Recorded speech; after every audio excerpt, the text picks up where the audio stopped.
code, learn to code, learn to code, learn to code. This is where we get stuff done. This is how we're doing it. We are streaming live, so your faces aren't coming through. They might come through later in the broadcast, and that is because we are working on this mobile broadcasting, right? A mobile broadcasting tool. I'm learning so much as I'm working on this. I'm going to share the link to the YouTube. If you're having trouble watching from the Multiverse campus, you can always just watch from the YouTube. And let me know if that's busted too. We had a private stream the other day, and it was weird, and uh there's just an issue with people being like half an hour off of the actual video. I read the YouTube comments. Especially when you say mean things about my appearance. Love it. You know, yeah, tell me I look like Pauly Shore or Dana Carvey or whatever. It's all those are two really handsome people to look like. Anyways, today we built, and we can see this in the Multiverse campus. We could see this wonderful stock photo showing three uh, uh, complete and total nerds working on some. Sorry, it's no offense to the people in this stock photo. All you did was show up to take pictures for a stock photo company. You didn't know that I was gonna roast you in front of a solar punk learn to code class in the year of 2026. But this is where we are. We're building today. Mobile OBS, mobile open broadcasting software. There's so much that I'm learning as I'm building this thing. It's confusing. Um, and it's hard, and it really doesn't make sense to me. And we are going to make sense of it together. Morning, D Corbin in the YouTube. We're gonna make sense of it together. And feel free, those of you that are on mic in the Multiverse campus, interrupt me. Use your mics. Sing a lyric from your favorite song. Let me know that you exist every once in a while. Or, because we are learning how to stream right now, just develop a parasocial relationship with me and pretend that that this isn't interactive. You know, that's part of the streaming, right? It is interactive. I want you to comment. I want to work with you. We're doing low latency on the YouTube so that I can actually be somewhat live with the guests. Cool. All right. Sorry, Neek. I wish I could hang, but I need to get back to the grind. All right, yeah. Leave me. Oh, you'll be able to you'll be able to watch the stream. You'll be able to watch this later on YouTube. But good luck with your grind. All right. So today we built. Last session we were like way more theory. Today's a little bit more practice, right? And by the end of today's class hour, we'll have made and somewhat tested a peer-to-peer video call using code that we wrote together with a little help from Claude. And if you have your phones ready, pull them out, because you're gonna need them for this class. If you don't have a phone, you can do it from your browser as well. So we're going to look at the code first today. We're not going to get into the deep, heady philosophy, politic of the current dystopia that we live in. But first, let's kind of recap where we left off from yesterday. So, day two, what we were looking at was when we dug into the architecture a little bit, we dug into the broadcast model, right? Phone captures video with get user media, that function call. Media recorder encodes it. WebSocket sends chunks to a server. Server pushes to platform. That's 4 steps, right? And that architecture, it works great for one person broadcasting to many viewers, right? Twitch, YouTube, what I'm doing right now. That's the model, right? But then I got into my head this horrible idea that sent me down a rabbit hole of bugs and spaghetti code. I want to be able to stream my friends from the same stream, right? Like if you're over in Japan or you're over in Ohio, I want you to be able to stream in. We get your camera and we're shooting out the same stream together. Doing like an interview or something. Um, uh, and that's kind of this different issue than just streaming to an audience, right? It's like, what if you don't want to broadcast to thousands, but you just want to talk to another person or a small group? And this is weird, right? Because this takes away the server in the middle of the conversation, but it sets up this model where you need a direct connection, kind of phone to phone. So this world of web RTC is what we're going to look into today, which is different and also like similar to the SMTP structure we were using yesterday. So when you use FaceTime or Google Meet or Discord, you're using WebRTC under the hood, right?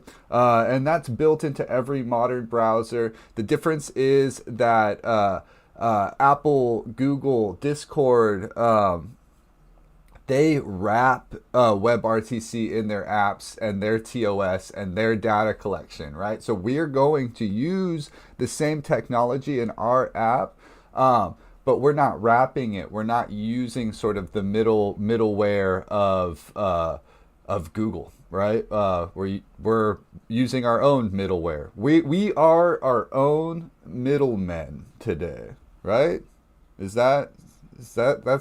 We're becoming middlemen, middle people. There's 2 architectures here and kind of a side-by-side comparison of how the vision shifted when I added this element of broadcasting multiple streams, right? Left side's what we learned on yesterday, right? So and the right side is what we're building today. Notice the things that stay the same, right? Get user media is still our starting point function. You still need a camera and a microphone, right? The point is to stream content, which your face, your camera, what you're seeing in the world. But what changes is the transport means, right? So day 2, we're sending video to we were sending video to a server, but now day 3, with this Pandora's box of having multiple streams, we're sending video directly to another person, and then tomorrow we are going to send that multi-stream out to the server. So when do we use which of these logics, right? The broadcast model is for what's referred to as a one-to-many relationship, right? We're learning to code. This is computer science 101, right? One-to-many relationship. You're sending one out to many. A streamer going live to thousands. That's one-to-many. Peer-to-peer is many-to-many. At a small scale, right? A meeting, a call, a group chat. These are different problems, right? Different architectures, but the same building blocks. And then tomorrow, it's still going to be that many-to-many relationship, but we're going to wrap one of the manys, the streaming many, into a one. And now I'm just confusing myself.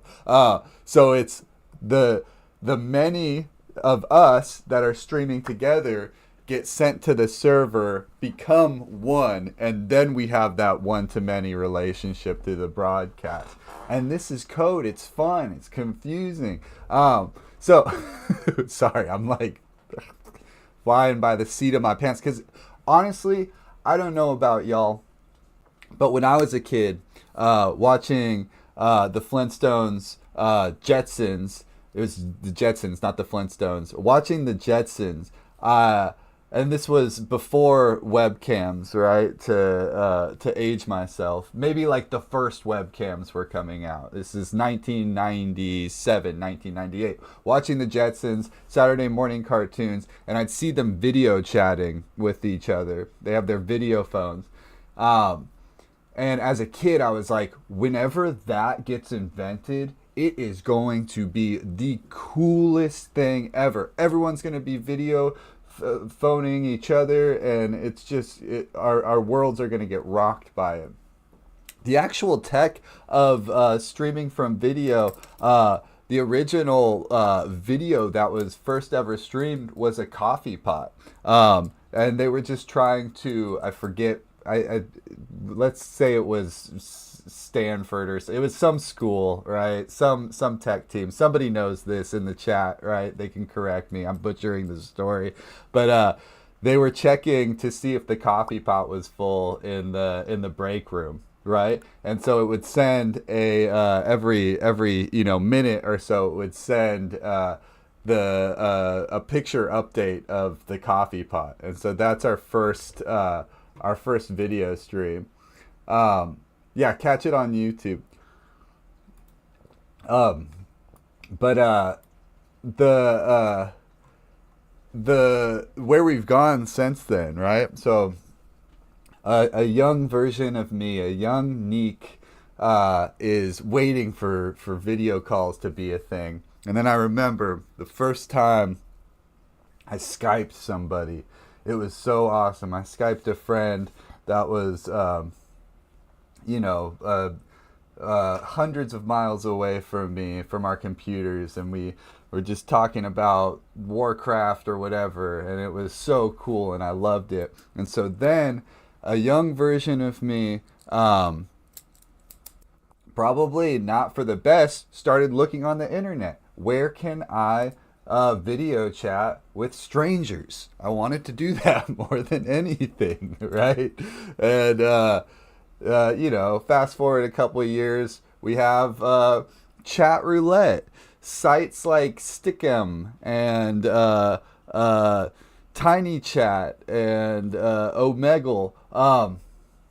Not great sites for children to be on by any means, but really quickly learned that this innovation, the advent, the glorious invention of video streaming, just like so many of our technologies, was rolled out for the most perverted use cases that the human mind can conjure. Anyways, that's the timeline of my interest in video streaming.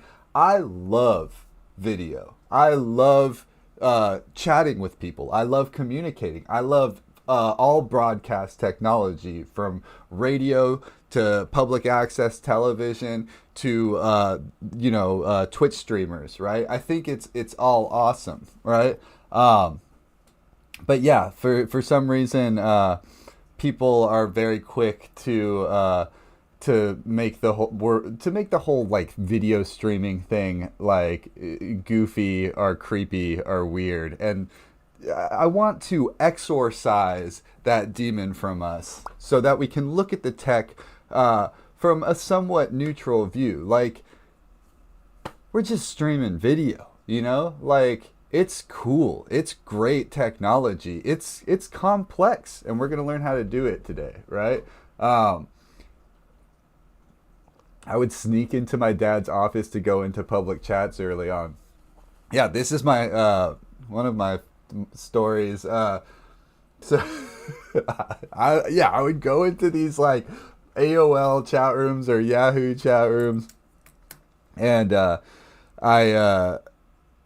I remember one time my mom was using the family computer. I was like very technically, I was like the computer person. I was IT for my family at like age 7, age 8. Like they would put the parental controls through like AOL on my account, but I would just be like, "No, we're not doing that. That's not how this is happening, right?"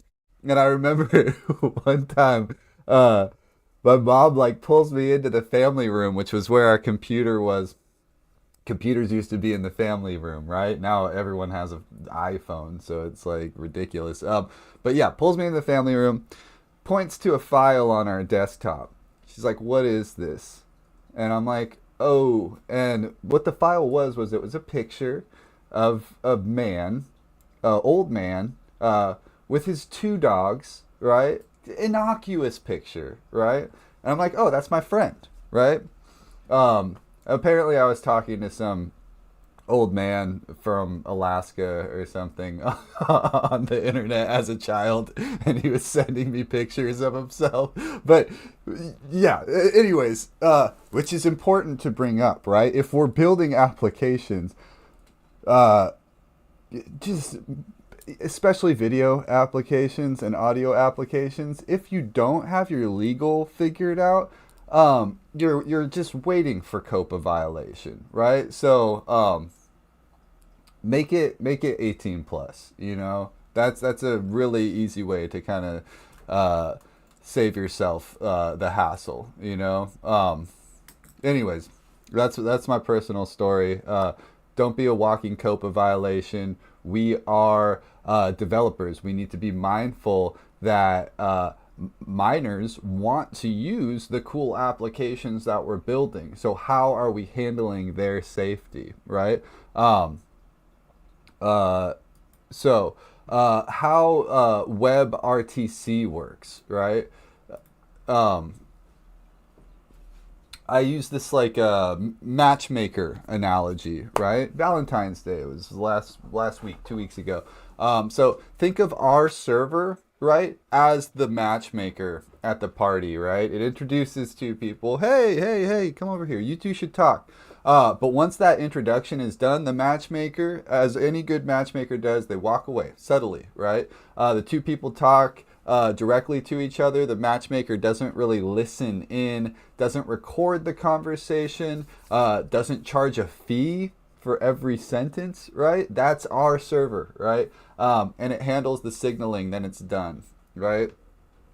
So, what signaling is, right? So our server signaling, what that signaling is it's just passing notes, right? Person A says, I can do video at 720p. Here's my IP address. Here are the codecs that I support. Person B reads the note, logs it, responds with their own info. I can do 720p too. Here's my IP address. Here's the codecs that I support. They agree on the settings, and then that connection occurs directly. So our server is the delivery mechanism for those nodes. FaceTime does something similar, but routes everything through Apple's server, right? Google Meet does something similar, but routes everything through Google servers, right? We're getting an idea of the pattern here. Not because they have to route everything through their servers, but because that's how they collect data, right? And some of this data is important, right? They need to know the average codecs. They need to know their storage capabilities, all this stuff, right? WebRTC as a neutral tech can actually be fully peer-to-peer. The video actually doesn't have to touch a server. So in today's example, with our peer-to-peer tech, we are doing it the way that WebRTC was designed to work. That's the way that the protocol was designed to work, without sort of interception. As we build out this streaming technology, we're going to need some form of interception for overlays and the cool stuff that we're going to be doing with UI UX to make this like the mobile open broadcasting software that we want to. Another thing that I was running into when I was working on the build was stun stun NAT. Most phones and computers are behind a router, right? And that's NAT, that's NAT, right? So they don't have a public IP address that the outside world can reach directly. So this stun server that we're using today is a free service that will tell your phone your public IP is X, your port is Y. So both phones will do this if, we have two phones going into our chat, and then they know how to reach each other, right? So Google runs free stun servers. So it's kind of like, I don't know, when you're lost, pulling over the side of the road, asking a stranger for directions. They tell you basically where you are, and then you have to navigate on your own after that, right? That's a weird analogy, but yeah, that makes sense. So this is some familiar code for the camera access that we walked through yesterday. We got this get user media. Same exact function call, right? The only difference is one property, right? Today we're using the facing mode of user because you're gonna be shooting yourself, where it's a video chat, but you could also flip it on our UI. Just notice sorry, just had to check that my internet was still coming through. So what this get user media and hello Sir 20 Goodman, welcome. Sorry, yeah, I had a little lag moment there. So our demo is going to live on the same site that we've been running the ranked choice voting for. And that passes us through what is referred to as SSL, or an HTTPS requirement. Get user media, this function is only going to work on HTTPS pages or localhost. Localhost is when you're working on a personal project and you deploy it from your machine, or you compile it from your machine. That's like the route that you're going to. Localhost 3000, it's localhost semicolon port usually, and that's like a joke in, right now with like vibe coders, is if you ask for like somebody's work and they've been like vibe coding too close to the sun, they'll give you a link to localhost 3000.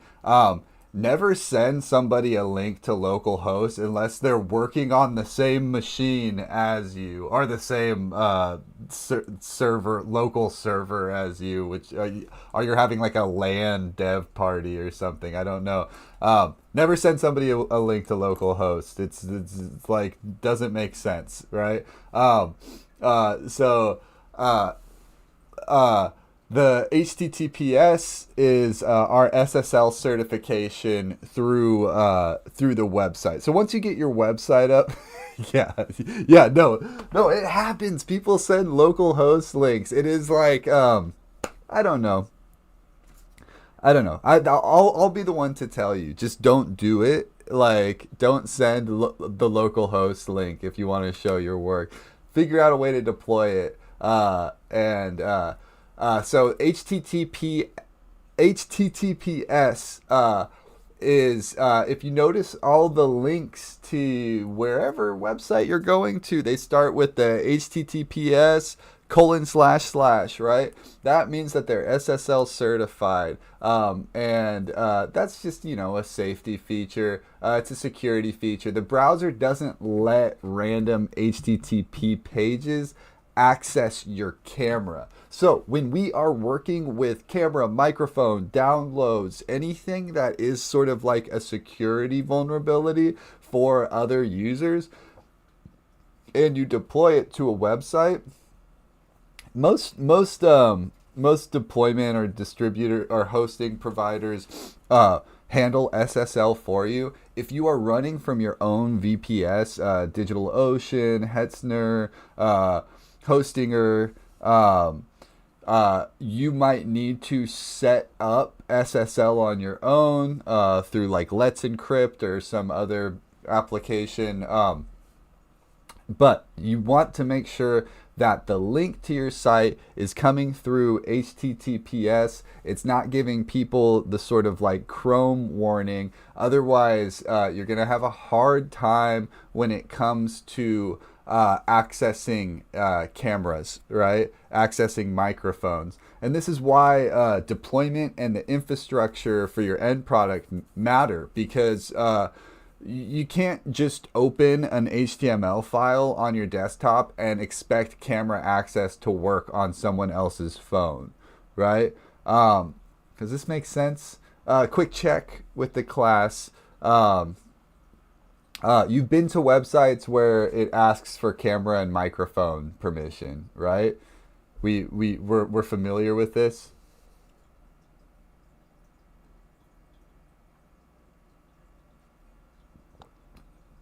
That's our get user media function, right? So when you allow for camera access, that's basically what we're toggling here. Um, so the connection, this one's a new concept, right? RTC peer connection. Um, Think of it as like a phone line between two browsers. You create it, you can add your audio and video tracks to it, and when the other person does the same, you're connected, right? The browser handles all the encoding, encryption, and network optimization after that, right? So 3 steps. Step 1, we create the connection. We pass in the config with the stun servers. And that's essentially, if you're coming in through your phone on our application, that's your phone saying, where am I on the internet, right? And then step 2, we're adding your tracks, right? Stream.get tracks. That gives you like the array that is the audio and video track, right? So the visual version of this would be like, in my OBS here, we're setting up this video capture and this audio track as like an array, right? In code, it looks way more boring, but like we're setting up the video and the audio track in step 2 there. So step 3 is we are receiving the other cameras, we're receiving the other tracks, right? So we're listening for other people's tracks. PC.onTrack fires, right? And functions fire, right? When the remote peers audio/video arrives, we take their stream, we set it as source object, our SRC object right here. So remote video.source object of the video element, and then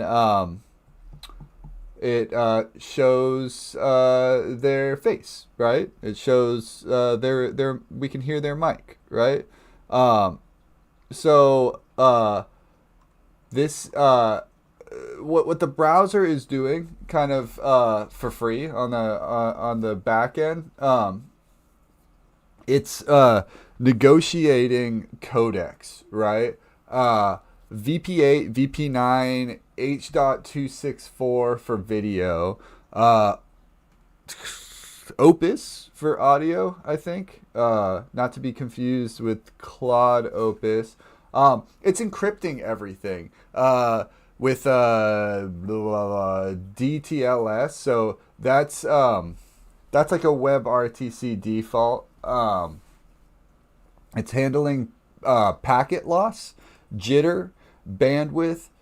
Browser is kind of handling thousands of engineering problems, like as it comes to it. So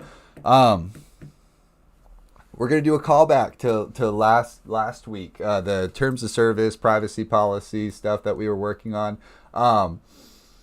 We talked about what platforms do with your data. So part of why video calls on Google Meet go through Google servers is so that they can process the audio for quality improvements. It's so that they can train their AI, right? But yeah, it also trains the AI to make better video services, right? WebRTC peer-to-peer means that the video never touches a server, right? So there's nothing to harvest because the encryption is end-to-end by default, right? By design. Just a little sweetness. All right. So step 3 is this handshake, right? So back to this sort of like matchmaker analogy. Now it's just two strangers in a room. Spooky, scary, stranger danger. Neither one knows that the other is there, right? Someone has to say hello first. So that's person A is the offerer, the person who sets up the room, right? They create an offer, which is basically a list of capabilities. So I can do 720p video. DP stands for session description protocol, and that's a text format that's going to list the what each peer can do, right? So you never need to code session description protocol by hand. That's what the browser is generating when you call create offer or create answer, right? It's a business card with a lot of technical specs on it. The server's role, right? Notice that send to server is the only line here. Let's find that. Create answer. Send to server is the only line that touches our backend. Everything else is going to be browser to browser, right? Our server's just passing these nodes back and forth. Everything else is happening with the progressive web app that we're building. So the server doesn't understand the notes. The code doesn't understand its code, right? The server doesn't process the notes. It doesn't need to. It is a mailbox. The mailbox doesn't know what the mail is, right? It just has it in it. So after that handshake, and I'm sorry, that's like such a simplistic way of explaining it, but sometimes we get caught up on it. We're like, oh, we're coding this server. It should know the video that it's working with. No, it's really just a container for the WebRTC. So after the handshake, once the offer and the answer are exchanged, and ICE candidates, this is not the bad ICE, this is interactive connectivity establishment. ICE candidates have been shared, then the browsers try to connect directly. If they succeed, which they usually do on the same network, like everyone in this room on the same Wi-Fi, the video starts flowing. Like no server is in the loop, right? So you can open your network tab when you're in these video calls, and once the video starts, you see polling requests, but no video going through the server, right? These polling requests will happen until there's a video feed that comes through. So SDP is what we talked about. when we set the local description, the session description protocol is like a business card listing codecs, right? Resolution, encryption. The browser generates it, you don't write it. ICE, interactive connectivity establishment. That's the browser trying every possible network path between peers. If ICE failed, ICE failed, every path was blocked. ICE fails, connection fails, we don't see that person's camera on the other end, right? UFrag is something you'll see in the code too, and that's the username fragment. This is going to be a random ID tag on each ICE session. When peers have multiple connections, UFrag keeps the candidates sorted to the right one, right? So like if I have multiple cameras coming from the same device, I will have different UFrag IDs. And that is important if we're doing like a broadcast where I have a camera here and I have another camera. Maybe, let's see if I can find another camera to test this with. Should have just had another camera on hand. If I had another camera, maybe that I wanted to show like my hands on the keyboard with, or I was playing guitar or something, and I wanted a camera to show the fretboard. Again, stun is the server that tells your device its public IP. It's free. It's run by Google. Like asking a stranger, where am I on the internet? What's my address? Turn is the relay server that forwards video when direct connection fails. So it's like a post office. Both peers are going to send to Turn, and Turn forwards to the other. The reason we need Turn is because I want this mobile OBS to work. So this is needed for when I switch off the Wi-Fi on my phone and I go to 5G. But we'll see that that's complicated when we start testing out this website that we built. DTLS is encryption for WebRTC. It's mandatory. It can't be turned off, right?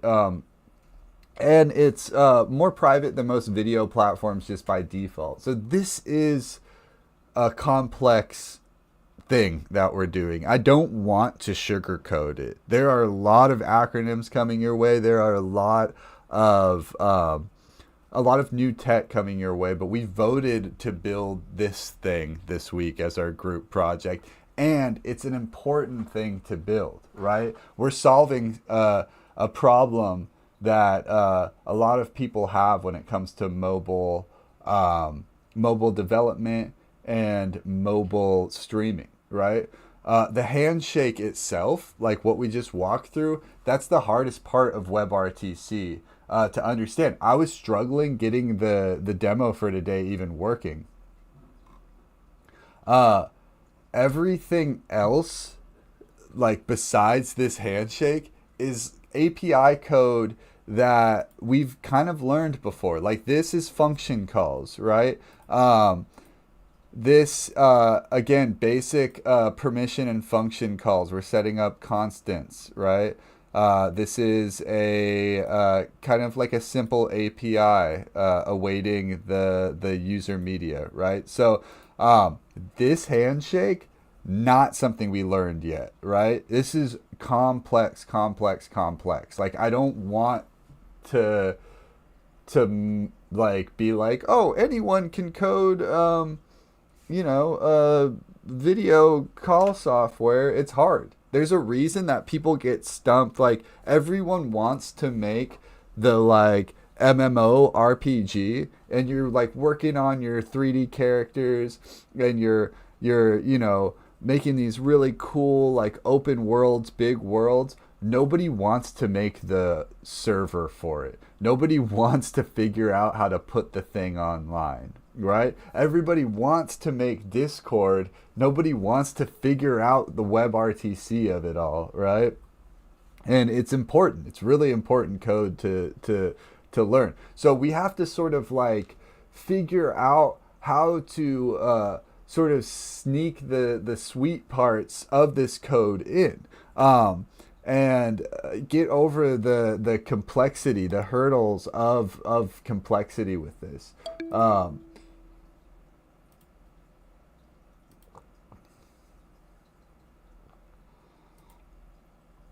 So our server is a mailbox. Our server is a mailbox. Look at this code, right? This is HTTP polling, POLL, polling callback. We've been using fetch in this class since week one, since a month ago, right? Fetch, right? Post to send data, get to receive data. That's all our signaling server does, right? It's a Django view, right? We're using Python now that accepts post requests with a signal message and then serves get requests to pull for new messages. It's the same HTTP verbs that we already know. It's the same JSON format. So why did we switch from WebSockets? We were working with WebSockets yesterday. You might be asking. You might not be asking that. You might be flying by the seat of your pants. I'm flying by the seat of my pants. This is dense content, right? In a production app, you would use those WebSockets for signaling, right? They're faster because the server can push messages instantly instead of waiting for the client to poll. But HTTP polling, it's kind of better for learning, right? You can see the requests happening in your network tab. Each poll is going to be visible as a get request, and each signal is a visible post, right? I wanted that to kind of like sink in. So nothing's hidden, and when I show you the site live, you'll be able to watch that handshake happening in real time. It's 25 lines of Python altogether, and that's kind of the entire server for this demo. 25 lines of logic.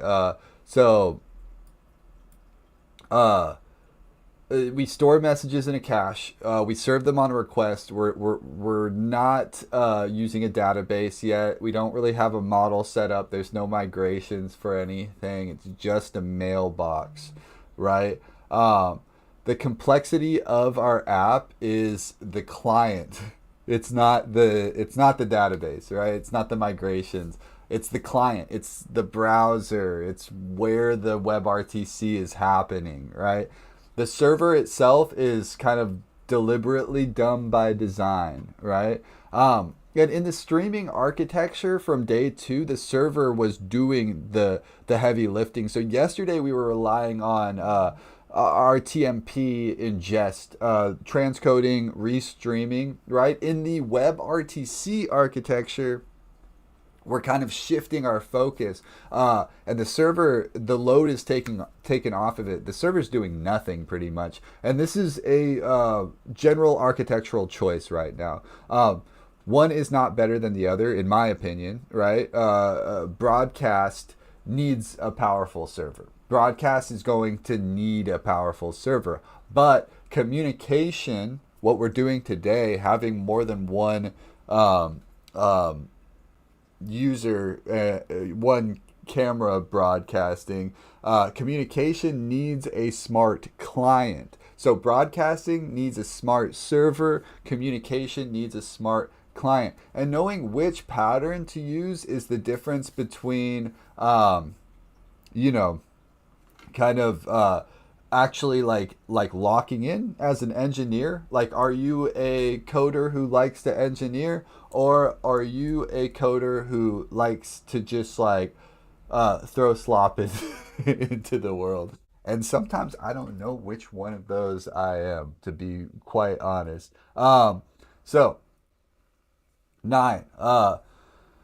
We're going to do it. We're going to live demo this thing, and it might just suck. It might not be good at all. It might be horrible.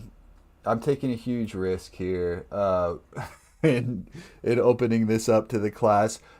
if you do cam up on the website, um, content war like please be don't do anything bad. So what we're going to do is go to this link here.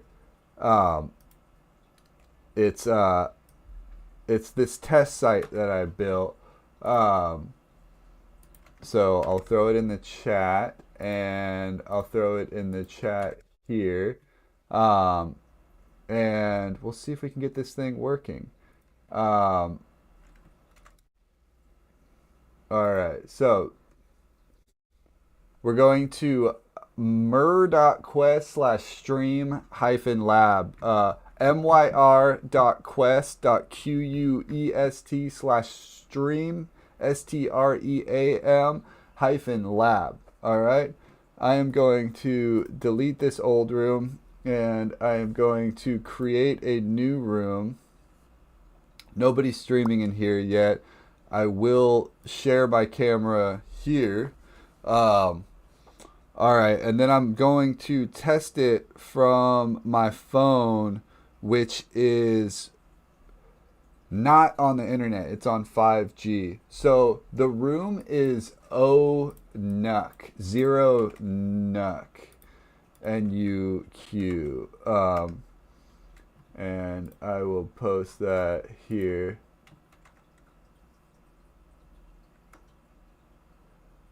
Oh, wait, can you say that again about the type of coder/dev engineer versus what was the... It was like the difference between an engineer and somebody that's just like putting out slop is understand. Oh, somebody's on. Somebody's using it. Wow, wonderful. It works on somebody's phone. This is crazy. And you don't have to show your face or anything. Warning, you are on the stream, right? But it works, right? It's working. That's crazy. Cool. Thank you for testing that out with me. You didn't have to do that. And just to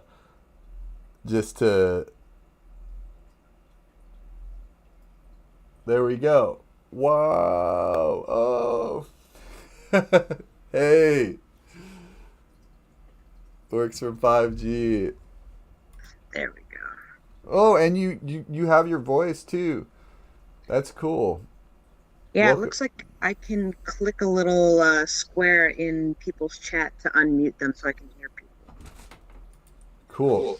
And we built this. Oh, I'm getting a little bit of feedback from myself.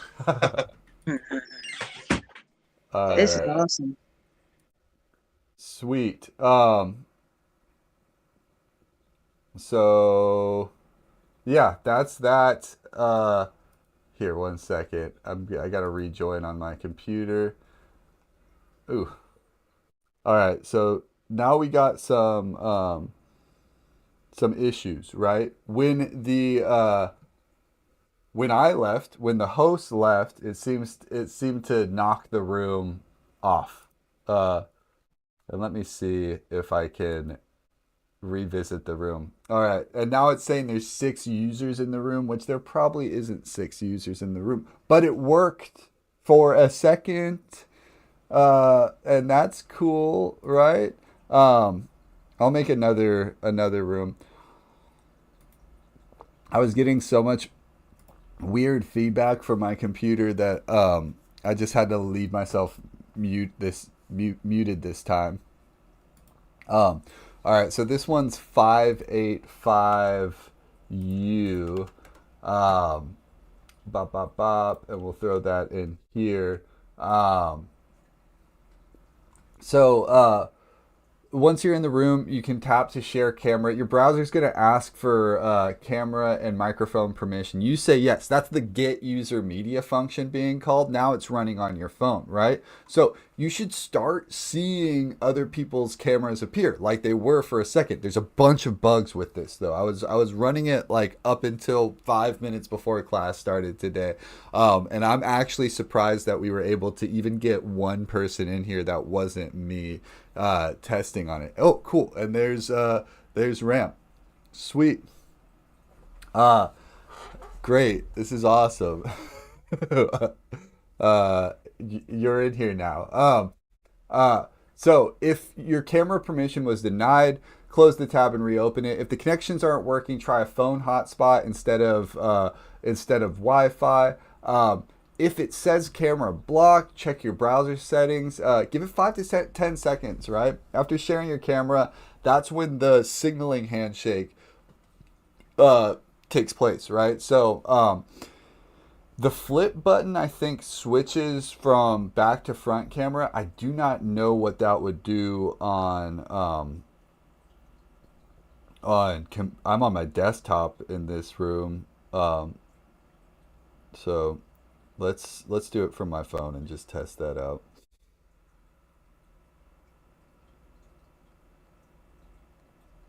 Ba ba ba ba ba ba ba. Five. Oh, so buggy.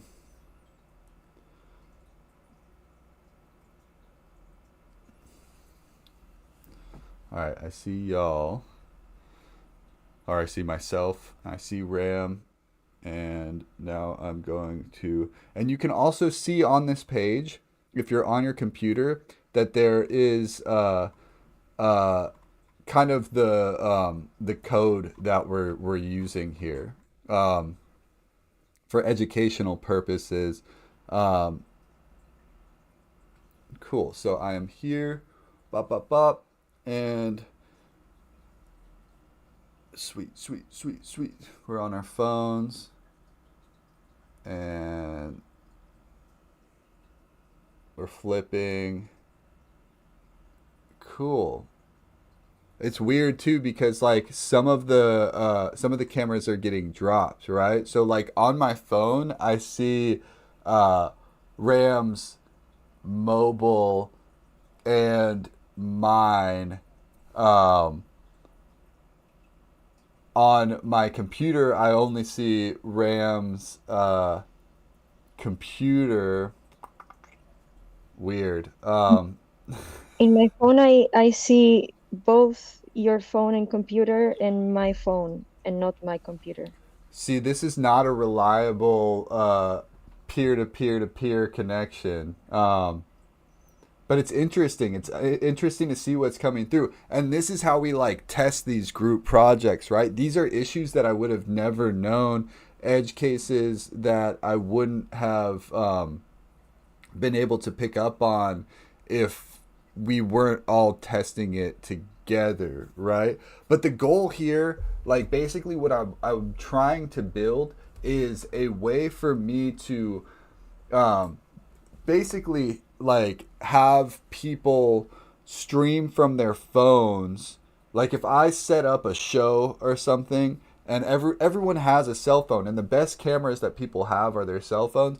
If I set up a show, I want people to be able to stream to a server and then I can like kind of select those cameras, move between cameras. But yeah, it's buggy. It's buggy. So explore. Feel free to explore this site. This is going to be up for a while. Uh, and so if you're like I don't really know what to explore, look at this like this sort of this is a log, right? This is like a live dev log. So we see that ICE is in, disconnected, con out. So we're seeing these connections fail. We're seeing these connections kind of succeed and fail. Um, 68B3, that would be another person's UFrag, their user fragment, right? It's cool. I'm surprised that it even worked to the point that it's working right now. This website though, the mer.quest/streamlab will continue to be up through tomorrow until we build it into something better, right? And this is kind of like my sandbox for testing out deploying deploying some of the more complex code that we write in class. Why am I using existing website to test this stuff out? Because you need that HTTPS. You need the verified, secured site to be able to allow people to to show their cameras. Otherwise, it wouldn't have been as quick to get us up and running with that. So back to the presentation, and I will leave this room and delete it so it's not just like storing a bunch of. So back to the presentation. We tried it. We opened it up on our phone. I created the room. We built a lot in the last day, and I walked through a lot of code. Like, honestly, if you're the type of person that does yoga, if you're the type of person that meditates, if you're the type of person that needs a intense cardio session, lift some weights, go out, touch some grass after this. Breathe in some fresh air. We've ingested a lot of code tech stuff. We've been staring at screens. This is a lot of content. But the code itself, 25 lines of server code, right? 250 lines of client code, right? We didn't use any frameworks. It sort of worked, right? It sort of worked. We saw a couple of each other's faces for a second, right? No libraries, no accounts, no TOS. It does the same thing that like billion-dollar companies charge for, right? Multiple people streaming in one room. And it was buggy, but that's not something we couldn't figure out in the next day or two. So FaceTime uses WebRTC under the hood. Google Meet uses WebRTC under the hood. This is the same tech. Apple wraps their stuff in their ecosystem. You need an Apple ID. You need an Apple device. You need their applications, right? They route it through their servers. They collect your metadata. Like our version, you open a URL, it works on your phone. You type in a 4-digit code, you're in a room with your friend. You can share your camera, you can just watch. It works on any device with a browser. It's not magic, right? It's not like untouchable enterprise level code. There's no like inaccessibility here. Like, we can do this, right? Every line of code is readable. Every network request is visible in your dev tools. It's not a black box software. You can see through every wall. It's transparent, open source code. And that's what it means to own that infrastructure, to build your own infrastructure, to be a coder. And let's be honest, right? There's some limitations, right? It's a demo. It's not a full-fledged product. It's not handling disconnections gracefully. Once we got like 4 or 5 people in the room, it was dropping certain people's cameras. There was no rhyme or reason to who was seeing what. This isn't going to scale to 50 people in a room talking to each other. Google Meet, I think you can have like 100 people in a Google Meet on cam, right? We don't have a text chat part of this yet, right? Production video chat apps have thousands upon thousands of lines of code handling all the edge cases that we kind of